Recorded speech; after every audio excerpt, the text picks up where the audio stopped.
In this lesson, we're going to have a look at cubic functions with one x-axis intercepts.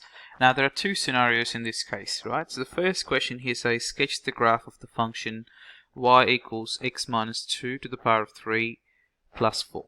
Now, at the moment, this cubic equation is, or the function is basically written in the format of y equals a brackets x minus h to the power of 3 plus k, where h and k are the coordinates of the point of inflection, right? So in terms of finding the x-intercept for this particular question, right, to define the x-intercept, we're going to make y equals 0. So if I make y 0, I'm going to have 0 equals x minus 2 to the power of 3 plus 4. So to solve for x, minus 4 on both sides. So let's do minus 4 on both sides, right? So which means I'm going to have minus 4 equals x minus 2 to the power of 3. Right, now taking cube root on both sides. If I take a cube root on both sides, I'm going to have the cube root of minus 4 equals x minus 2. Right, and then one final step, we're going to add 2 to both sides, right, which gives us the value for the x-axis intercept for this particular question as x equals 2 plus the cube root of minus 4. Now, if this was a question in a non-calculator section, right, we still need to be able to estimate the value of this x-axis intercept. Now, when it comes to cubic functions, let's talk about some perfect cubes, right? In terms of negative numbers, the first perfect cube is the cube root of -1, and that's going to be equal to minus 1. The next perfect cube, obviously, is going to be the cube root of -8, which is equal to a minus 2. Now, in this question, we're dealing with a cube root of -4. So the cube root of -4 is going to have a value approximately between -1 and -2, more so closer to -1. So which means this particular question, or the x-axis intercept, is going to have an approximate value of, so let's say 2 minus 1.1 or 1.2. So it's going to have an approximate x-axis intercept value of, let's say, 0.8 or 0.9, roughly. All right. So that's just an estimation, right? We need an estimation to be able to plot it appropriately on the in a graph scenario, in a graphing scenario.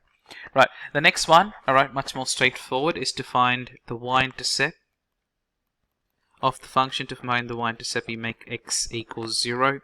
So which means we're going to have y equals, right, 0 minus 2 to the power of 3 plus 4, which gives us a -8 plus 4, and the y-axis intercept is going to be equal to a minus 4. So we got our important points in this case. The y-intercept, we've got an approximate value for the x-intercept, and also the point of inflection is going to be a positive 2, comma positive 4, right? So we got all our important points. We need to sketch this function. So I'm going to go ahead and sketch it. So just bear with me. I'm just going to create some space. Alright, so let's draw x and y Cartesian plane, right? X and y Cartesian plane, right? So I'm going to mark my y-intercept. Y-intercept was a -4, so I'm going to mark a -4 on the y-axis. We talked about the x-intercept having an approximate value of 0.8, so I'm going to mark it somewhere there. But obviously, when you label it on the graph, you got to label it in exact form. So I'm going to label it as 2 plus the cube root of -4. The point of inflection is going to be 2, 4, so I'm going to approximately label the point of inflection, which is going to be 2, 4. Right, now just quickly reminding you that the equation of the cubic function is x minus 2 to the power of 3 plus 4, right, which tells me that the cubic function is a positive cubic function, so it's going to go up to start with. So going through the x-axis intercept, we're going to have our point of inflection and going up further, right, and that completes the graph of this cubic function, right, labeling all the important points, a y-intercept, the x-intercept, and the point of inflection. Right, now let's have a look at a different example here. Again, I'm just going to create some space here, folks.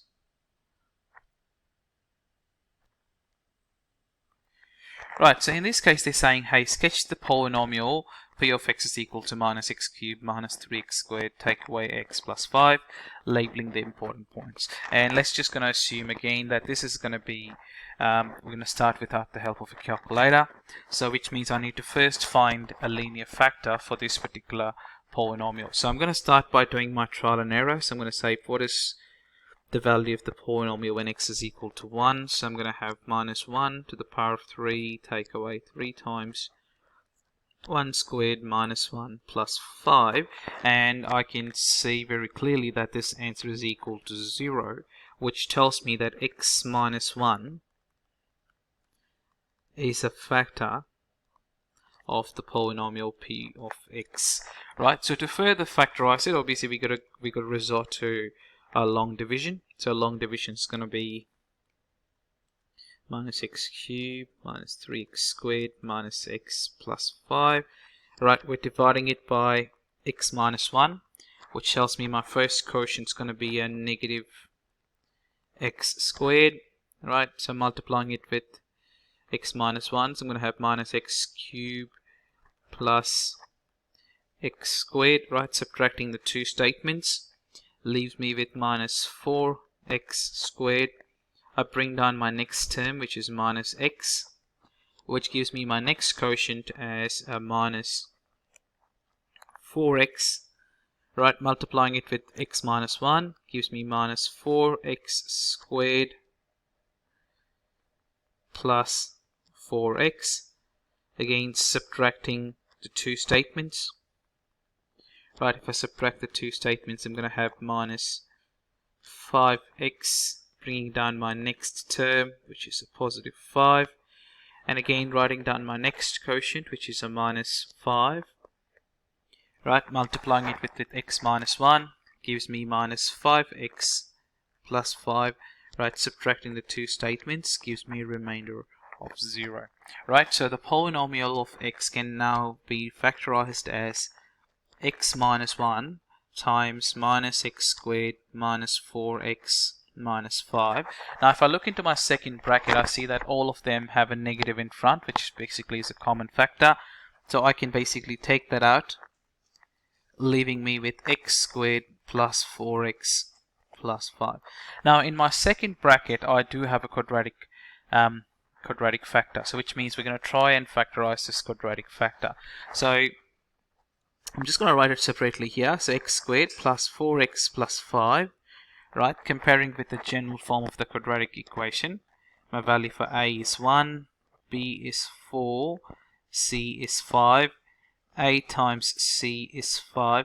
Now the only factors of 5 is 1 and 5, and that does not necessarily leave us with the value for b, which is 4, right, which means my next step in trying to factorize this quadratic function is by using the quadratic formula. So we're going to get the use of the quadratic formula, and the first step in the quadratic formula is to work out the discriminant of the quadratic equation. So b squared minus 4ac, right? So substituting the values, right, leaves me with 4 squared, take away 4 times 1 times 5, resulting in a negative 4. Right, now when the discriminant of a quadratic equation is less than 0, that implies we have no real solutions. Alright, so which means what I can conclude from here onwards is the fact that the only way I can factorize this polynomial is with just the help of this particular factor, x minus 1 times x squared plus 4x plus 5. Right? So this particular quadratic can't be factorized any further because it does not have any real solution. So we just have to leave it the way it is. Now when it comes to sketching, when we have a factor that can't be factorized any further, the only way we're going to be able to see the shape of the graph is by actually with the help of our CAS calculators. So I'm going to load up my CAS calculator. Right, so we're going to go into a new document. Right, I'm going to open up a graphing page and I'm going to enter the function. So I'm going to have minus in brackets. I'm going to enter it in factorized form, so x minus 1 times x squared plus 4x plus 5, and I'm going to press enter. Right, obviously, as I said to you earlier, we're only going to have one x-axis intercept, and we can't work out the turning point by hand, so we can use a CAS calculator to work out the values of the turning point. So I'm going to go into menu, analyze graph. I'm going to select minimum to start with. Right, one click on either side of the minimum gives me the value of that minimum. Similarly, I can work out the local maximum.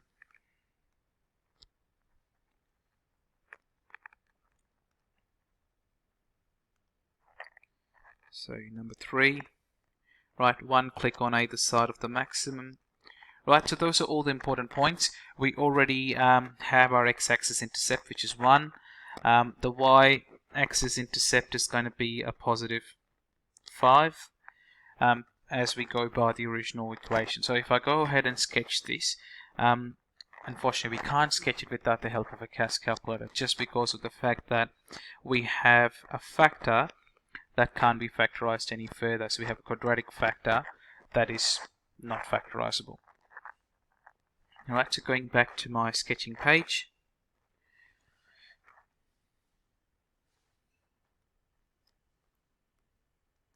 Right, marking my axis.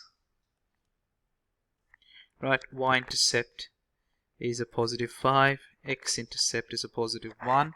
Right, going back to my graph, my minimum is minus 1.82, comma 2.91, so I'm just going to roughly mark that.